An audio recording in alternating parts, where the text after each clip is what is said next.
Oke, dengan silakan firman. Pak Sen. Baik ya. Oke. Suara saya jelas ya? Jelas. Saya share screen dulu ya materinya. Ini kelihatan ya materinya ya? Iya, kelihatan Pak. Oke, Oke. silakan Pak. Nah, Bisa diperbesar. oke. Baik ya. Fenomena pelayanan penyembuhan jalanan ala Andy Simon yang viral ya, menuai pro dan kontra ini. Pro bagi yang mendukung dan pemberian kritik bagi yang kontra ya. Nah, bagi yang pro, mereka merasakan manfaat dari pelayanan doa dan kesembuhan dilakukan Andy Simon. Ada beberapa yang sembuh, walaupun ada juga beberapa yang tidak sembuh begitu ya, atau belum sembuh ya. Nah, namun menariknya selain ada pro, ada kontra juga ya. Ada orang-orang tertentu yang menolak pelayanan penyembuhan jalanan ya, dari Andy Simon ini. Mereka yang menolak ini melabeli Andy Simon ini sebagai nabi palsu, penyesat, dan praktik perdukunan. Ini berhamburan di YouTube ya. Nah, jadi yang terpenting di sini ya, hari ini kita akan melihat dari aspek teologis dan juga kesejarahan, nanti akan disampaikan oleh Bang Eli. Saya lihat dari aspek teologis dulu ya. Dari perspektif karismatik tentunya tentang pelayanan penyembuhan ini. Nanti saya akan ringkas pendapat pribadi saya tentang pelayanan Andy Simon ini, pelayanan jalanan penyembuhan jalanan Andy Simon ini. Ini pendapat pribadi saya. Di akhir presentasi ini saya akan sampaikan pendapat tersebut ya. Nah, sekarang materi saya dari perspektif karismatik dulu tentang penyembuhan ya. Nah, para teolog dan pakar Alkitab pada dasarnya itu mengakui bahwa kematian Kristus di kayu salib menyebabkan terjadinya peristiwa-peristiwa seperti pendamaian, penebusan, penggantian, pengampunan, pembenaran, pengudusan. Dan dampak lainnya kita mengenal apa yang disebut dengan penyediaan anugerah pemilihan, panggilan, pembaharuan, perpalingan, yaitu pertobatan dan iman, persatuan dan Kristus, adopsi, jaminan kekal, dan pemulihan. Nah, daftar istilah biblikal ini disebut keselamatan yang bernilai abadi dari kekekalan masa lampau, masa kini, dan masa yang akan datang. Nah, manfaat lainnya dari kematian Kristus sebagaimana diakui oleh karismatik, juga pentakostalisme tentunya, yaitu bahwa kesembuhan dari sakit penyakit bagi tubuh orang percaya selama hidup di dunia ini juga merupakan manfaat dari pendamaian atau kematian Kristus di kayu salib ya. Allah tidak hanya memperhatikan keselamatan dari dosa-dosa, tetapi juga kesehatan bagi tubuh. Nah, pendapat ini juga saya kutip dari Profesor Wayne Grudem, seorang teolog Injili Calvinis yang juga seorang karismatik dari Third Wave Movement, menjelaskan sebagai berikut. Kita harus menyadari sejak awal bahwa penyakit fisik datang sebagai akibat dari kejatuhan Adam, dan penyakit hanyalah bagian dari hasil kutukan setelah kejatuhan, dan pada akhirnya akan mengarah pada kematian fisik. Namun demikian, Kristus menebus kita dari kutukan itu ketika Dia mati di kayu salib. Sesungguhnya Dia menanggung kelemahan kita dan memikul kesedihan kita. Oleh luka-lukanya kita disembuhkan. Kutipan dari Yesaya 53 ayat 4-5. Nah, perikop ini menunjuk, menurut Wayne Grudem, perikop ini menunjuk pada penyembuhan fisik dan spiritual dan rohani yang Kristus beli untuk kita. Karena Petrus mengutipnya untuk merujuk pada keselamatan kita. Ia sendiri telah memikul dosa kita dalam tubuhnya di kayu salib, supaya kita yang telah mati terhadap dosa hidup untuk kebenaran. Oleh bilur-bilurnya kamu telah sembuh. 1 Petrus 2 ayat 24. Tetapi Matius mengutip bagian yang sama dari Yesaya dengan menunjuk pada penyembuhan fisik yang dilakukan Yesus. Dengan sepatah kata Yesus mengusir roh itu dan menyembuhkan orang-orang yang menderita sakit di Markus pasal 8 dan 17. Hal itu terjadi supaya genaplah firman yang disampaikan oleh Nabi Yesaya, Dialah yang memikul kelemahan kita dan menanggung penyakit kita ya. Jadi perspektif bagian ini jelas menurut Wayne Grudem, Profesor Grudem, bahwa kesembuhan mengalir dari Kalvari dan termasuk dalam karya pendamaian yang dilakukan oleh Yesus di atas kayu salib. Ini bukunya di dalam buku Systematic Theology ya, saya kutip di sini tadi. Baik, saya lanjutkan lagi. Ya. Nah, kesembuhan penyakit ini dimungkinkan oleh karya pendamaian Kristus di kayu salib. Ayat-ayat rujukannya tadi. Halo, suara saya bergema enggak? Tes? Suara bergema enggak? Yo, sudah bisa. Mantap, mantap, mantap, mantap. Lanjut, Oh, lanjut. enggak bergema ya. Oke. Baik, saya lanjutkan lagi. Nah, kesembuhan penyakit dimungkinkan oleh karya pendamaian Kristus di kayu salib. Sebab pengampunan dosa memungkinkan terjadinya kesembuhan. Itu ada ayat-ayatnya, ya, dilihat di slide saya. Ya. Jadi kesembuhan penyakit, ya, holayeni yang disebutkan dalam Yesaya 53 ayat 4 hanya merupakan kesembuhan sebagian.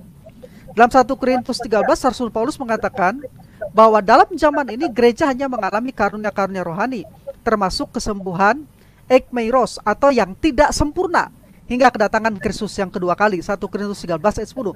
Itu sebabnya kita mendapati pernyataan Alkitab bahwa misalnya Epaphroditus tidak segera mengalami kesembuhan dari penyakitnya dan bahkan hampir mati. Filipi 2 ayat 27.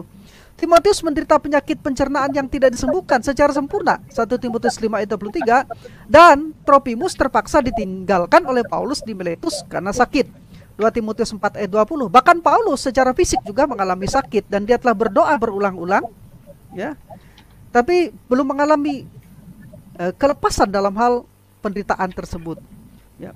Nah, karena itu Profesor Gordon DeVie sebagai seorang Injili Pentakosta menjelaskan bahwa kesembuhan disediakan dalam pendamaian karena pendamaian membawa pembebasan dari akibat-akibat dosa. Meskipun demikian, kata V, karena kita belum menerima penebusan tubuh kita sepenuhnya, maka penderitaan dan kematian masih kita alami hingga kebangkitan kita dari kematian kekal. Jadi walaupun penyembuhan dari sakit penyakit itu merupakan bagian dari karya pendamaian Kristus, ya, tetapi dikatakan dengan jelas oleh V bahwa, ya, penderitaan masih tetap bisa kita alami, ya, karena tubuh kita tidak sempurna sampai kematian fisik kita secara alami, menunggu hari kebangkitan nanti baru kita sempurna, ya. Nah, Gary S. Greg dan Kevin menyatakan kuasa Allah melalui salib Kristus memungkinkan mujizat penyembuhan terjadi sama seperti ia memungkinkan pengudusan, ketahanan, dan menderita bagi Injil oleh kekuatan Allah. Ini bukunya. Ini adalah buku apologetik dari Gerakan Gelombang Ketiga, ya, sudah diterbitkan oleh Gandumas, ya. Sekarang dasar kitab suci, ya, tentang kesembuhan. Kata Ibrani arakah berarti kesehatan, kesembuhan, luka yang dipulihkan dan perbaikan. Kata Rafah diterjemahkan menjadi sehat, menyehatkan, menyembuhkan, menjadi sembuh, sembuh dan mengobati. Kata Yunani hogiaino atau hugis diterjemahkan dengan sehat menjadi sehat, sehat kembali. Ya, kata sojo dan diasojo diterjemahkan sebagai sembuh, menyembuhkan, dan menjadi sembuh. Tapi bagaimanapun penggunaan kata ini harus disesuaikan atau dilihat dengan konteksnya. Jadi yang dimaksud dengan kesembuhan berarti pemulihan dari sakit penyakit yang dialami oleh seseorang karena belas kasihan dan kuasa Allah yang bekerja dan menjadikannya sehat. Atau Allah yang penuh dengan belas kasih menyembuhkan dari sakit penyakit dengan kuasanya orang-orang yang percaya kepada pengorbanan Kristus di kayu salib menurut kehendaknya yang berdaulat. Ya. Nah. Kesembuhan bukan merupakan hal yang baru. Berita ini telah ada dalam perjanjian lama. Lebih dari 3.000 tahun yang lalu untuk pertama kalinya kepada Israel Allah menyatakan dirinya, Aku Tuhanlah yang menyembuhkan engkau. Kata Ibrani Ani Yahweh Ropeka dapat juga diterjemahkan Akulah Tuhan tabibmu. Karena kata rope dalam ayat-ayat lain diterjemahkan dengan kata tabib. Misalnya di Yeremia 8 ayat 22. Secara khusus di dalam perjanjian baru kesembuhan merupakan bagian dari anugerah penebusan di dalam Kristus. Sudah saya jelaskan tadi di depan. Nah, beberapa pernyataan penting perjanjian baru lainnya adalah satu, pertama, selama pelayanannya di dunia, Yesus Kristus melakukan pelayanan kesembuhan. Kristus mati di kayu salib menggenapi nubuat Nabi Yesaya termasuk kesembuhan tubuh. Yang kedua, perintah Yesus kepada para murid untuk menyembuhkan yang sakit masih berlaku hingga kini terkait dengan pemberitaan Injil. Kemudian yang ketiga, salah satu dari 9 karunia Roh Kudus yang masih berlaku dalam 1 Korintus 12 ayat 6-8 lah bahwa salah satunya adalah karunia kesembuhan, ya. Nah, sekarang tentang tujuan penyembuhan. Ini akan menjadi penekanan saya, ya. Profesor Grudem menyebutkan 4 tujuan dari kesembuhan, yaitu seperti karunia rohani lainnya, penyembuhan memiliki beberapa tujuan. Tentu itu berfungsi sebagai tanda untuk mengotentikasi pesan Injil dan menunjukkan bahwa kerajaan Allah telah datang. Kemudian yang kedua, juga penyembuhan membawa kenyamanan dan kesehatan bagi mereka yang sakit. Dan dengan demikian menunjukkan sifat belas kasihan Allah kepada mereka yang menderita. Ketiga, kesembuhan memperlengkapi orang bagi pelayanan, sehingga rintangan fisik untuk pelayanan disingkirkan. Dan yang keempat, penyembuhan memberikan kesempatan bagi Tuhan untuk dimuliakan. Karena orang-orang yang melihat bukti fisik dari kesembuhan, cinta, kekuatan, kebijaksanaan, dan kehadirannya. Jadi ada 4 tujuan dari kesembuhan menurut teolog Injili Calvinis dan juga seorang karismatik dari gelombang ketiga, Profesor Wayne Grudem. Ya. Bukunya tadi sudah saya perlihatkan di depan. Dia sebut ada 4 ya. Untuk mengotentikasi pesan Injil, itu yang pertama. Yang kedua, membawa kenyamanan dan kesehatan bagi yang sakit. Kemudian yang ketiga, memperlengkapi orang bagi pelayanan ya, terkait pemberitaan Injil. Dan yang keempat, penyembuhan memberi kesempatan bagi Tuhan untuk dia dimuliakan, membawa kemuliaan bagi nama Tuhan. Nah, dari 4 ini saya hanya menjelaskan 2 ya. Penyembuhan ilahi membuktikan kuasa Allah. Mujizat penyembuhan dan kuasa Allah yang tak terbatas bersumber dari pribadi Allah yang Maha Kuasa dan tidak terbatas. Maha Kuasa berarti Allah kuat dalam segala-galanya dan sanggup melakukan apa saja yang sesuai dengan sifatnya sendiri. Di dalam Alkitab, kata Yunani Shaddai berarti Maha Kuasa yang hanya dipakai untuk Allah, yaitu El Shaddai tercatat 56 kali. Dan kata Shaddai ini merupakan dasar bagi konsep kemahakuasaan Allah. Jadi Tuhan tidak dibatasi oleh apapun. Tuhan tidak dibatasi oleh ruang dan waktu, Ia tidak dibatasi oleh keadaan, Ia tidak dibatasi oleh ciptaannya. Karena Dia yang menciptakan ruang dan waktu, seluruh ciptaan yang ada. Dia sanggup melakukan apa saja yang Dia kehendaki. Perhatikan, Dia sanggup melakukan apa saja yang Dia kehendaki yang sesuai dengan sifat atau atributnya yang sempurna. Jadi kita tidak dapat mempercayai bahwa Ia dapat memberikan sebuah mujizat bagi kita yang akan jadi kita dapat mempercayai bahwa Allah dapat memberikan sebuah mujizat bagi kita yang akan membaikkan kehidupan kita dan memuliakan namanya.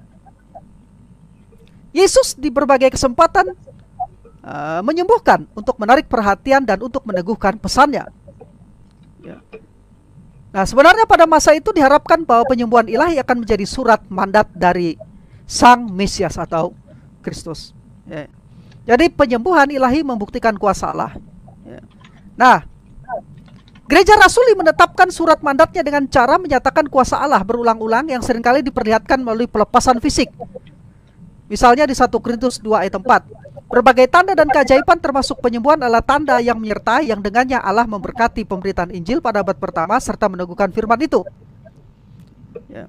Nah, yang kedua tujuan dari penyembuhan adalah penyembuhan ilahi membuktikan kasih Allah. Tidak hanya membuktikan kedaulatan Allah, tetapi juga membuktikan kasih Allah.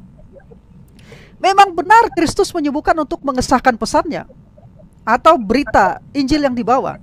Tetapi Ia juga menyembuhkan karena rasa belas kasih-Nya yang besar terhadap umat manusia yang menderita. Itu jelas diungkapkan dalam narasi di Matius pasal 9 ayat 36, Markus 1 ayat yang ke-41.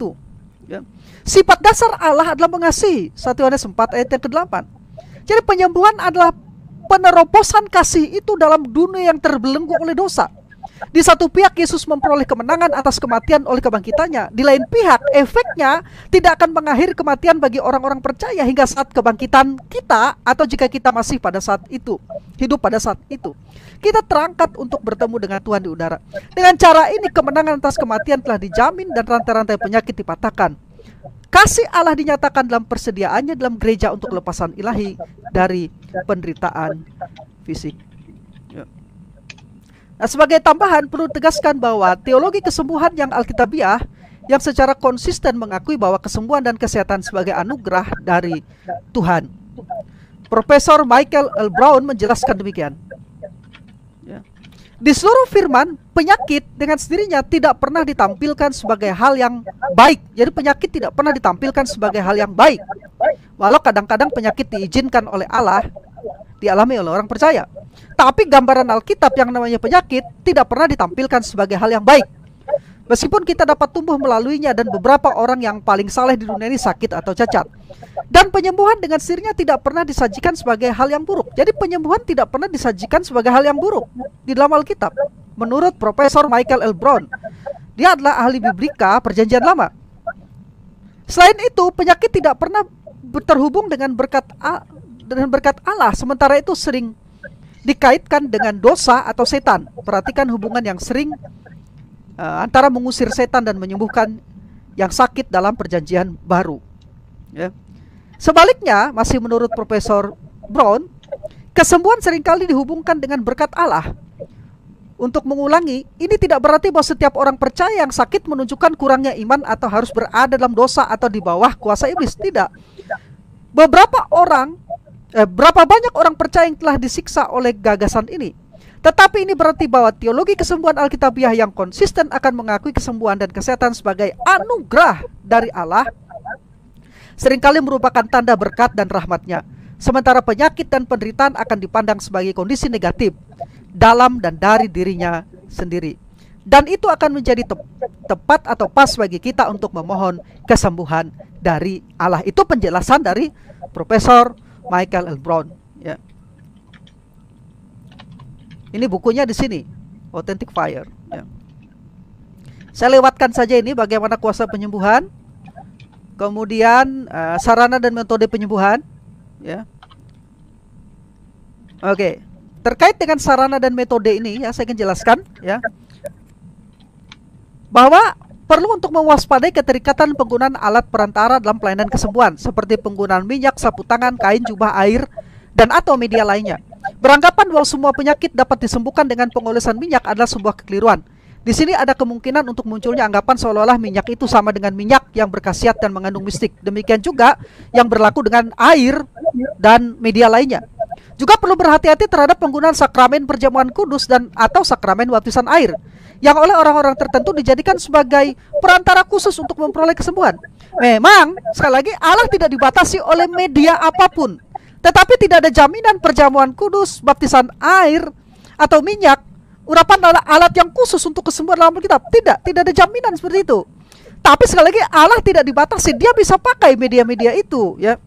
Nah, justru sebaliknya, kecerobohan dan kesalahan dalam perjamuan kudus dapat mengakibatkan hukuman. Paulus menasihati ini dalam 1 Korintus 11 ayat 27 sampai ayat yang ke-23, ya. Nah, karena itu terkait dengan penggunaan metode media ini, saya mengutip pernyataan dari Profesor Frank Errington, seorang teolog Pentakostal, ya. Nah, dia mengatakan begini, Roh Kudus tidak bisa dibatasi dalam cara-cara di mana seseorang disembuhkan secara istimewa. Kesembuhan bisa terjadi karena penumpangan tangan atau pengurapan dengan minyak. Kesembuhan bisa terjadi karena pelayanan para penatua dan doa dalam iman. Kesembuhan bisa terjadi karena karunia khusus penyembuhan atau karena ucapan-ucapan penuh kuasa oleh seseorang Kristen. Allah berkarya melalui hal-hal yang alami dan yang supranatural, melalui para dokter dan pengetahuan medis, dan juga melalui iman, doa, dan karunia khusus dari orang-orang percaya. Setiap kombinasi sarana-sarana ini bisa dipakai Allah untuk menyembuhkan orang sakit. Jadi orang-orang karismatik dan Pentakostal sebetulnya tidak pernah mengkontraskan antara medik, pengobatan dari yang tradisional hingga pengobatan modern, tidak dipertentangkan. Sebetulnya tidak, adalah salah berpikir begitu. Karismatik beranggapan bahwa Allah menggunakan berbagai cara media, termasuk penggunaan alat-alat kesembuhan untuk menyembuhkan. Ya, tapi memang ada yang terjadi secara supranatural tanpa melibatkan obat-obatan dan pengetahuan medis. Ya, oke. Saya kira itu. Oh ya, ini bagaimana kalau tidak disembuhkan? Nanti kita akan bahas ini dari buku, saya kutip dari buku Profesor G. Rothman William. Ya. Seperti kasus Andy Simon, dia mendoakan ada yang sembuh, ada yang tidak sembuh. Ya, apakah ada kesalahan atau bagaimana? Ya, nah, Profesor G. Rothman William, seorang tokoh keempat dari tokoh pembaharuan karismatik, orang keempat dalam pembaharuan karismatik, memberikan jawaban. Dia adalah seorang ahli teologi sistematik karismatik. Baik, nah ini yang terakhir. ringkasan tanggapan terhadap pelayanan penyembuhan jalanan ala Andy Simon. Ringkasan ini adalah tanggapan pribadi saya, ya, dan saya tidak mewakili siapapun, tapi inilah tanggapan pribadi saya. Ya. Nah, pertama, hal positif dari pelayanan penyembuhan jalanan yang dilakukan oleh Andy Simon adalah satu, penyembuhan yang benar-benar terjadi menunjukkan kedaulatan Allah dan kemahakuasaan Allah.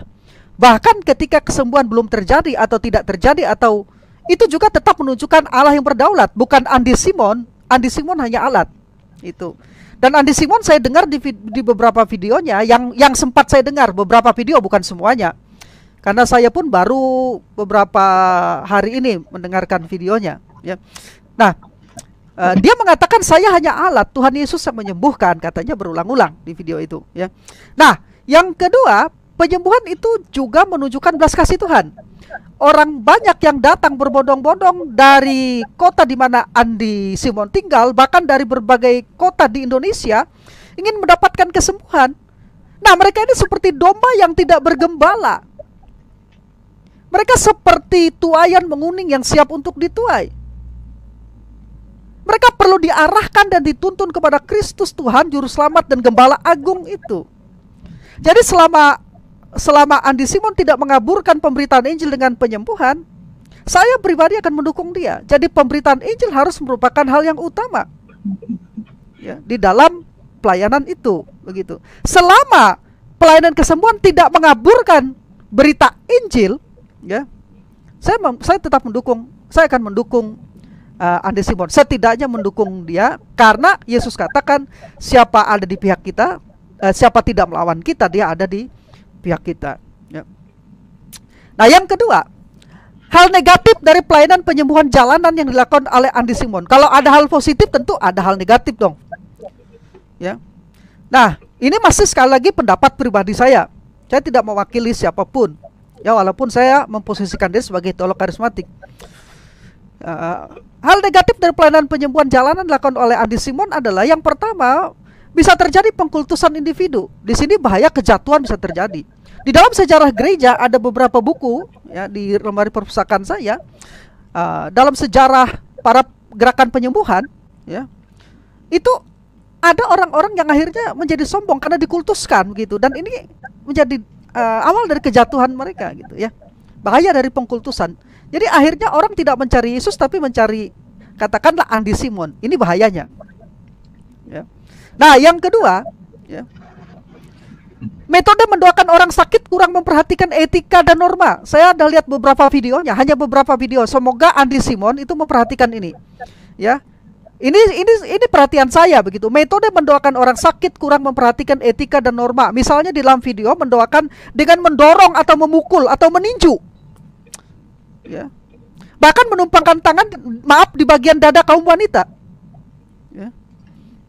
Jadi memang mungkin Andy Simon tidak memikirkan apapun saat itu, tapi dalam pandangan masyarakat kita, ya, hal-hal kesopanan, kesantunan itu perlu diperhatikan. Bukankah cara penyembuhan itu tidak harus dengan memukul, tidak harus dengan mendorong, ya, tanpa menjamah pun Allah berdaulat untuk menyembuhkan. Jadi saya berharap Andy Simon perhatikan ini, jangan dijadikan itu sebagai metode, ya. Perhatikan, coba tolong diperhatikan. Perbaiki etika dan norma, ya. Nah, kemudian yang ketiga, mengkeramatkan air. Di dua videonya kalau saya tidak salah, ya, ada air khusus yang disediakan, seakan-akan air putih itu berkhasiat menyembuhkan.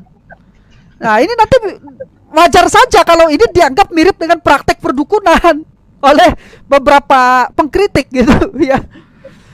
Saya tadi di depan, makanya saya tadi menekankan metode itu tidak boleh dikultus, dikeramatkan, gitu, ya. Air, nanti orang berpikir air itu sama dengan air apalah, dari apa, begitu, ya.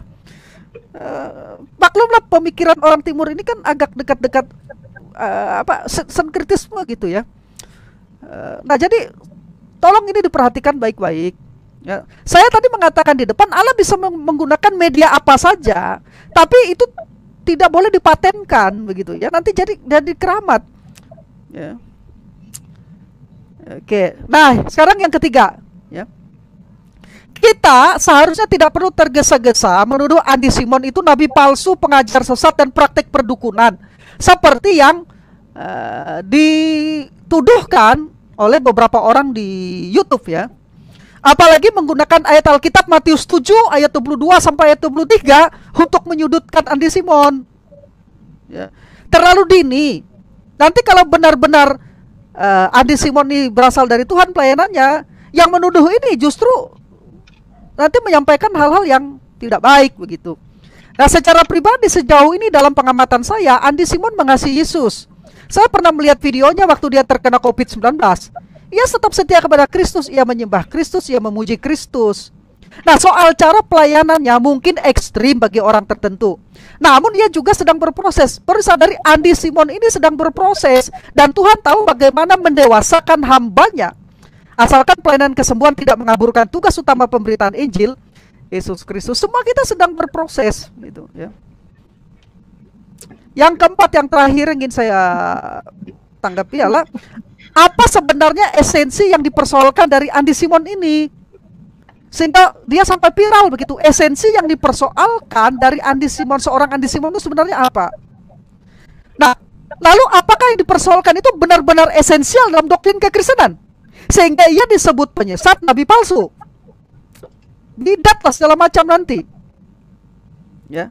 Atau hanya masalah soal tafsir yang sekunder dan implementasi yang berbeda dari pihak pro dan kontra. Lagi pula Andi Simon bukanlah teolog. Menyebut SKS S1 saja dia nggak becus gitu, 90 katanya. Malah ada SKS S1 Indonesia 90. S2-nya 160 katanya, magisternya. Saya salah satu videonya, dia bukan teolog gitu loh. Jangan maksa dia, tanya sekolahnya di mana. Yeah. Dia hanya, saya perhatikan hanya orang yang ingin kembali ke Alkitab begitu ya. Nah, jadi Tuhan, dia bukan teolog, dia hanya pelayan Tuhan biasa yang dikaruniai iman dalam pelayanan penyembuhan. Jadi menurut saya kita bicarakan dulu doktrinnya, baru kemudian prakteknya. Bila prakteknya sesuai atau tidak bertentangan dengan doktrin esensial, maka biarkanlah dia melayani sesuai dengan karunia yang diberikan Tuhan kepadanya. Namun bila bertentangan dengan doktrin, maka perlu dikoreksi, dan saya akan menjadi orang yang terdepan juga untuk mengoreksinya begitu ya. Nah, praktek juga perlu memperhatikan nilai moral dan etis. Sudah saya jelaskan tadi di atas.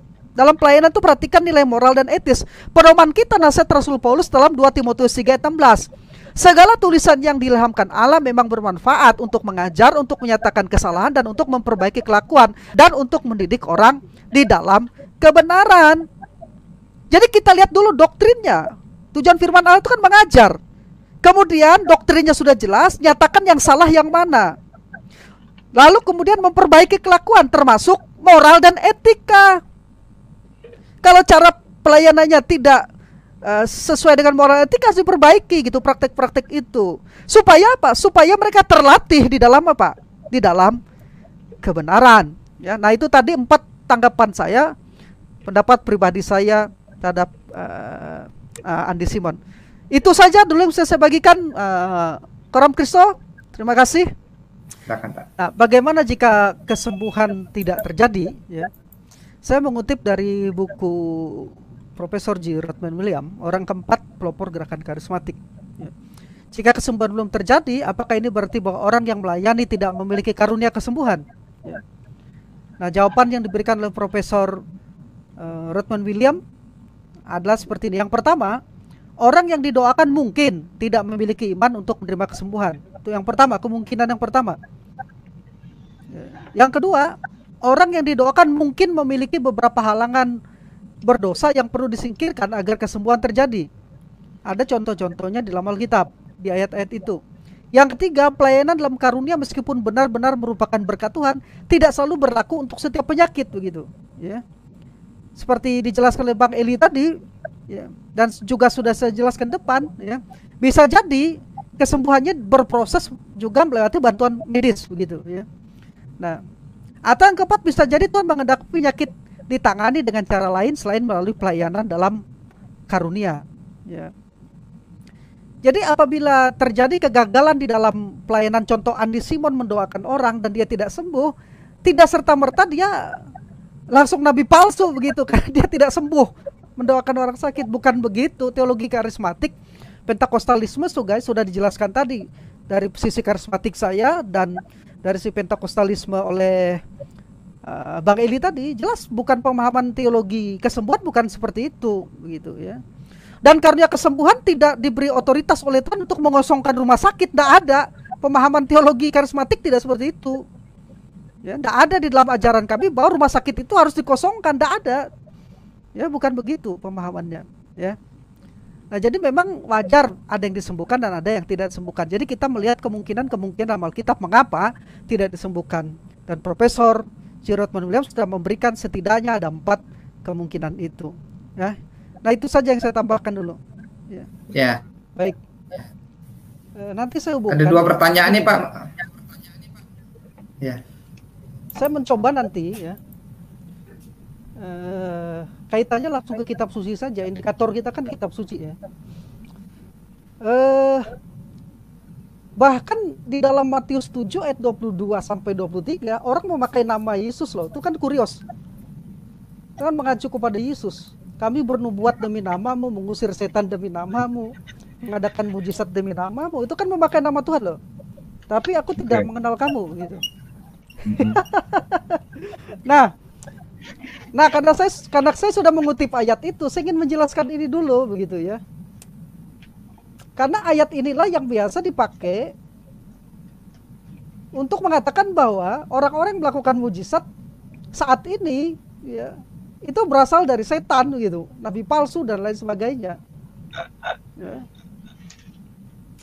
Karena ada ayat begitu, bukankah kami bernubuat demi namamu? Kan katamu Tuhan di sana kan adalah kurios itu, mengacu pada Kristus ya. Nah, konteks Matius 7 ayat 22 sampai ayat 23, sebelum saya bahas konteks saya baca dulu ayatnya. Matius 7 ayat 22 sampai 23. Pada hari terakhir banyak orang akan berseru kepadaku, Tuhan, Tuhan, bukankah kami bernubuat demi namamu dan mengusir setan demi namamu? Dan mengadakan banyak mujizat demi namamu. Namamu juga. Pada waktu itulah aku akan berterus terang kepada mereka dan berkata, aku tidak pernah mengenal kamu. Aku di situ mengacu kepada Tuhan tadi, ya, kurios di situ Tuhan Yesus maksudnya.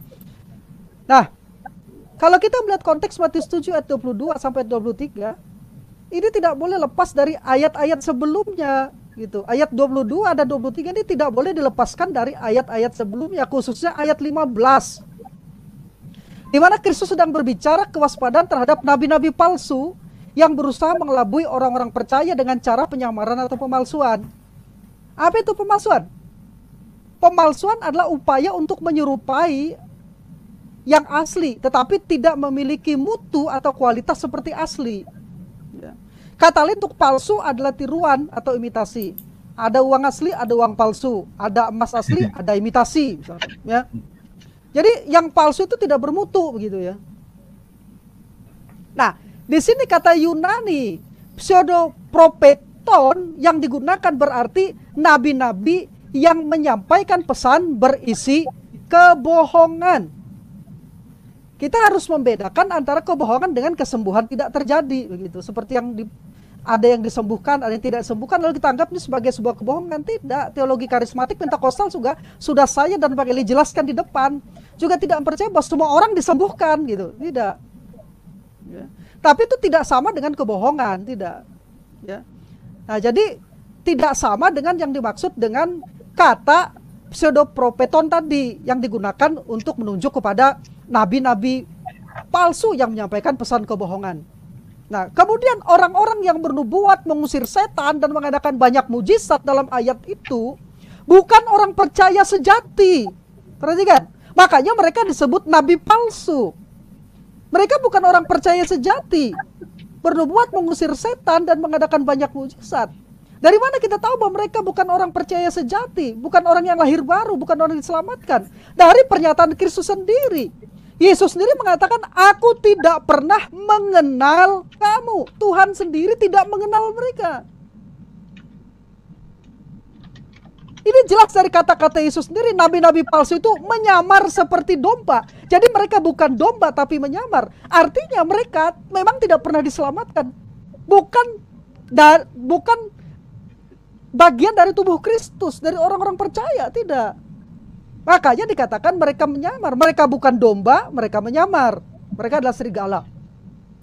Frase Yunani yang digunakan situ adalah endumation probaton, diterjemahkan dengan tepat oleh New International Version, ya, dalam pakaian domba. Jadi sebenarnya mereka serigala tapi berjubah berpakaian domba. Yesus menyebut mereka nabi-nabi palsu. Ya. Mereka disebut dengan sebutan lukos atau serigala, perhatikan. Jadi mereka bukan domba tapi serigala. Siapa serigala ini? Bernubuat, mengusir setan dan mengadakan mujizat. Kalau dia serigala bukan domba, berarti dia belum pernah lahir baru, belum pernah diselamatkan, dan bukan bagian dari orang-orang percaya. Namun mereka bukan hanya sekedar serigala, lukos, tetapi juga disebut serigala yang buas, yang dalam bahasa Yunani disebut harpax, berarti perampok, penipu, atau rakus. Jadi mereka adalah nabi-nabi palsu yang membuat kejahatan, yang melawan kehendak Allah. Maka dikatakan oleh Yesus, enyahlah kamu pembuat kejahatan. Karena mereka serigala, bukan domba, bukan orang percaya. Nabi-nabi palsu ini disebut dengan anomion, atau pembuat kejahatan, atau pelanggar hukum, yang melawan kehendak Tuhan. Berbeda dengan orang percaya yang dikenal oleh Tuhan. Yohanes pasal 27. Domba-dombaku mendengarkan suaraku dan aku mengenal mereka dan mereka mengikut aku. Di Yohanes pasal yang ke-10 ayat yang ke-27. Jadi banyak orang yang bernubuat, mengusir setan, mengadakan banyak mujizat, itu bukan berarti semua orang. Maka itu saya katakan tadi, kita jangan buru-buru menuduh Andy Simon itu nabi palsu, penyesat, dan lain-lain sebagainya, begitu. Jangan buru-buru, ya. Tapi saya juga tidak membela Andy Simon. Ingat waktu Andy Simon menantang corona tahun 2020, saya membuat YouTube dan menulis Facebook juga.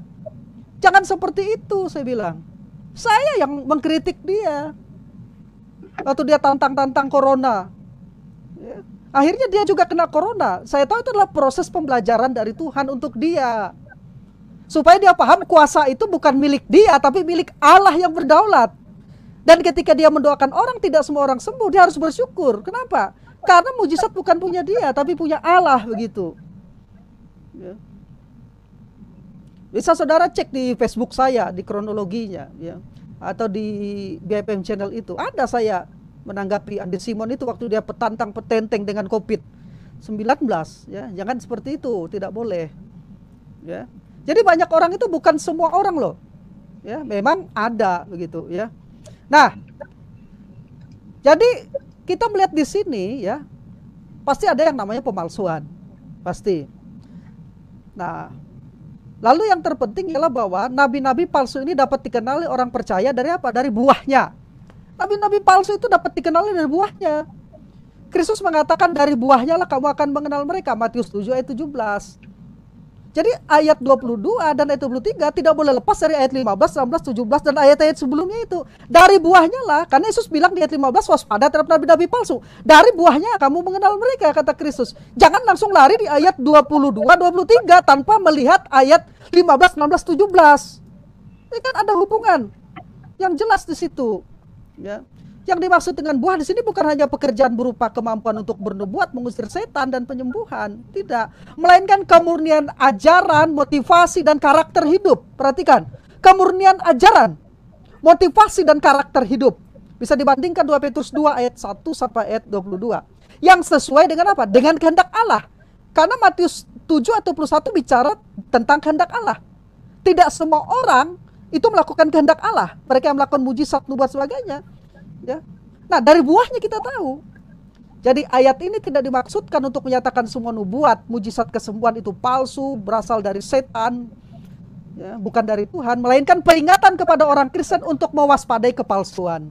Jadi kita diberi peringatan untuk saya setuju, oke, kita memang harus benar-benar mengecek apakah Andy Simon ini benar-benar pelayanan dari Tuhan atau tidak. Kapan perlu datangin ke sana, ya, ke tempat dia sana, ya. Itu maksud saya. Nah, jadi dari buahnya ada indikator yang jelas untuk kita melihat apakah mujizat itu palsu atau tidak dari firman Tuhan. Di buku saya Apologetika Karismatik saya sudah membahas ini cukup panjang lebar, ya. Cukup panjang lebar. Ini saya share screen dulu, ya.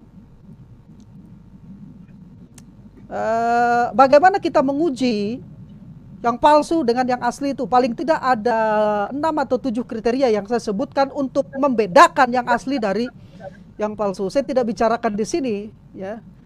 Tapi itu di buku ini ada, ya. Sebentar. Di buku saya Apologetika Karismatik, ya.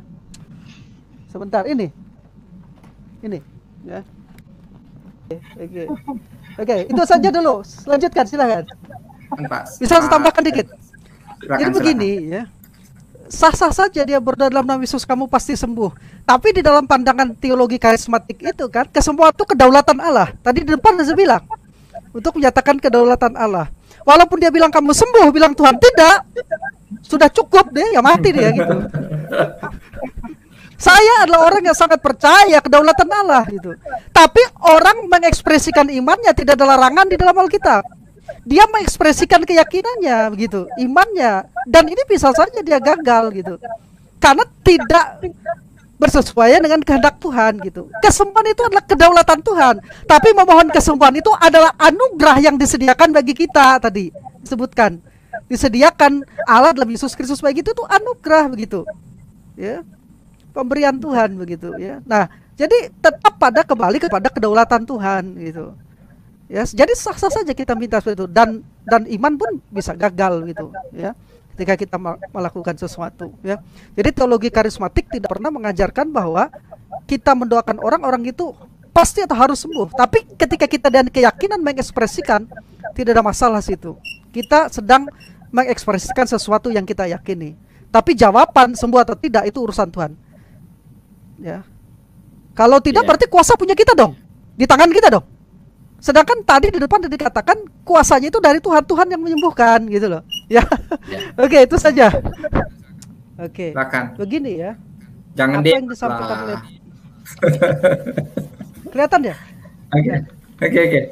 Oke. Nah, begini. Memang betul ya bahwa penyakit itu tidak melulu dari setan ya. Dalam pandangan teologi karismatik, paling tidak ada 8 faktor penyebab sakit penyakit. Salah satu faktor hamartologis, dosa, kejahatan atau pelanggaran. Yang kedua faktor demonologis, pekerjaan setan atau perbuatan dari roh jahat. Kemudian faktor biologis, gejala degenerasi, penuaan atau kelemahan tubuh. Bisa jadi. Kemudian ada juga faktor psikologis yang keempat, seperti cinta yang tidak tersalurkan, sakit hati, kepahitan, kekecewaan, dan lain sebagainya. Kemudian faktor yang kelima adalah epidemiologi, seperti yang dialami sekarang, COVID-19 ini misalnya. Ini kan epidemiologi. Dalam teologi karismatik, itu adalah salah satu faktor penyebab sakit penyakit. Tapi faktor utama dan pertama itu adalah hamartologis, faktor dosa, kejahatan, pelanggaran. Nah, kemudian ada juga faktor non-higienologis. Karena pola hidup yang tidak sehat, seperti yang dijelaskan oleh Bang Esar tadi, ya, bahwa pola makan yang tidak bagus misalnya, pola tidur yang tidak bagus misalnya, ya sering begadang dan sebagainya. Ya artinya hidup yang tidak sehat begitu ya, pola hidup tidak sehat. Kemudian ada juga faktor genetologis, faktor genetik keturunan bisa terjadi. Ya. Dan yang terakhir ada faktor-faktor lainnya bisa disebabkan oleh perang, kekerasan, bencana alam dan lain-lain. Itu faktor-faktor dari sakit penyakit. Jadi teologi karismatik tidak hanya percaya bahwa penyakit itu dari setan, tidak, belum tentu. Ada orang tidak sama sekali dirasuk setan tapi mengalami sakit jiwa. Nah, terkait doa tadi Bang Esar ya, teologi karismatik percaya bahwa doa itu berkuasa, tapi bukan satu-satunya begitu cara Allah di mana menyatakan kesembuhan, bukan satu-satunya. Paling tidak ada 8 area di mana Allah bekerja. Yang paling atas ialah kuasa Allah dinyatakan menurut kehendak yang berdaulat. Ini terkait dengan apa? Dengan providensianya. Ya. Allah itu bukan deisme yang menciptakan dunia lalu meninggalkan begitu saja, tak peduli dengan manusia, tidak. Dia tetap memberikan providensia. Ya. Nah, jadi kuasa Allah dinyatakan melalui kedaulatannya. Ya. Nah, kemudian yang kedua, kuasa Allah bisa dinyatakan melalui ketaatan kita terhadap Allah, terhadap firman-Nya. Kemudian yang ketiga, kuasa Allah bisa dinyatakan dengan percaya dalam nama Yesus yang berkuasa. Kuasa Allah juga dinyatakan dengan percaya pada darah Yesus yang berkuasa. Ya, kuasa Allah juga dinyatakan dengan kuasa Roh Kudus yang bekerja. Nah, kuasa Allah juga dinyatakan ketika kita berdoa dengan sungguh-sungguh. Jadi berdoa dengan sungguh-sungguh itu hanya satu dari cara-cara Allah menyatakan kesembuhan. Bisa. Dan yang terakhir, kuasa Allah bisa dinyatakan dengan bertekun dan dengan sabar. Ya, harus tekun, harus sabar. Ini yang disebut dengan proses mendapatkan kesembuhan. Jadi saya sepakat bukan hanya melalui doa.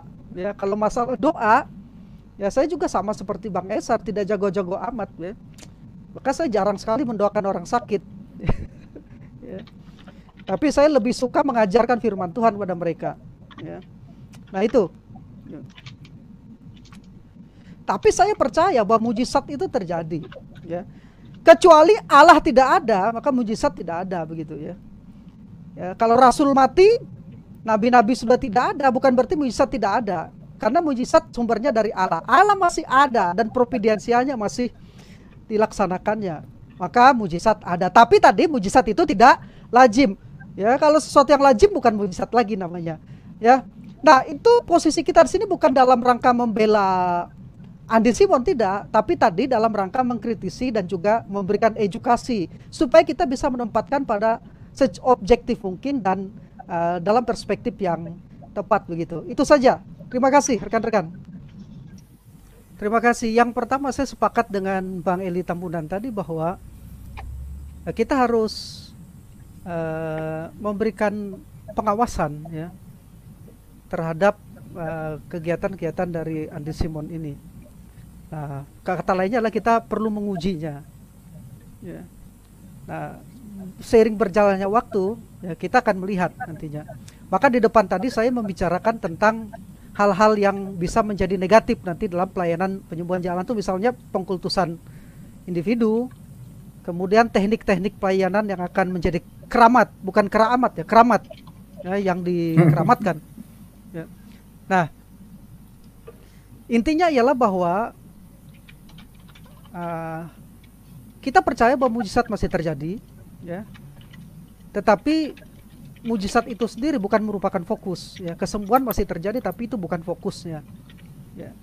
Kita tetap berfokus pada pengajaran. Makanya saya katakan di depan bahwa mujizat kesembuhan tidak boleh mengaburkan pemberitaan Injil.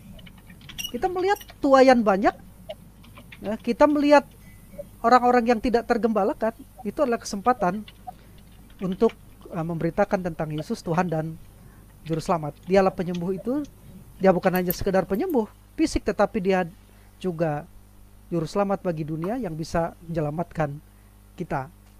Nah, yang terakhir saya ingin mengutip pernyataan dari teolog reformit, seorang Calvinis, di bukunya Billy Crisanto.